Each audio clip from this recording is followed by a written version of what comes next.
Channel હું છું જયવેક મહેતા. સ્વાગત છે તમારું જેમ ગુજરાતીમાં. દોસ્તો, કસુંબો મૂવી રિલીઝ થયાને 4 અઠવાડિયા થઈ ગયા છે અને આ મૂવીને ઓલમોસ્ટ 3 વીકમાં જ 5 કરોડની આસપાસનું કલેક્શન કર્યું હતું. હવે આ વીકનું કેટલું કલેક્શન છે એ મારામાં વાત કરીએ. જો તમે કસુંબો મૂવી જોઈ હોય તો કમેન્ટ સેક્શનમાં કહેજો કે તમને કેવી લાગી, અને વિડીયો સારો લાગે તો લાઇક જરૂર કરજો અને ચેનલ સબસ્ક્રાઈબ કરવાનું પણ ભૂલતા નહીં. સો મૂવી જે છે એ 5 કરોડ ઓલરેડી કમાઈ ગઈ હતી, 5 કરોડની આસપાસ. સો આ વીકેન્ડ જે છે એ ખૂબ સારું ગયું છે. એટલે કે ફ્રાઈડે સેટરડે મળીને અને સન્ડે મળીને અગર હું વાત કરું તો 65 લાખની આસપાસનું કલેક્શન થયું છે. એવું લાગતું હતું કે વશ જે રીમેક છે, આપણે શૈતાન જે છે એ વશની રીમેક છે, તો એના આવવાથી ઘણો ફરક પડી શકે છે, પણ એવું ફરક પડ્યો નથી.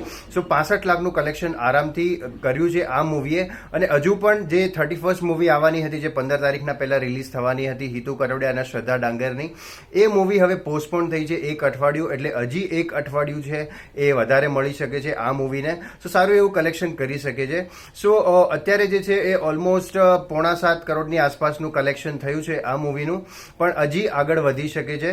સો જોઈએ કે મને એવું લાગે છે કે લાઈફ ટાઈમ જે કલેક્શન હશે એ 10 થી 12 કરોડની આસપાસનું કસુંબો મૂવીનું લાગશે, એવું મારું પ્રેડિક્શન છે. બાકી હવે જોઈએ કે આ વીકેન્ડ કેવું જાય છે કસુંબો મૂવીને. અને બહુ સરસ મૂવી બનાવી છે, જરૂરથી જોજો. અને આપણા ગુજરાતીમાં આવી મૂવીઝ બહુ ઓછી વાર આવે છે.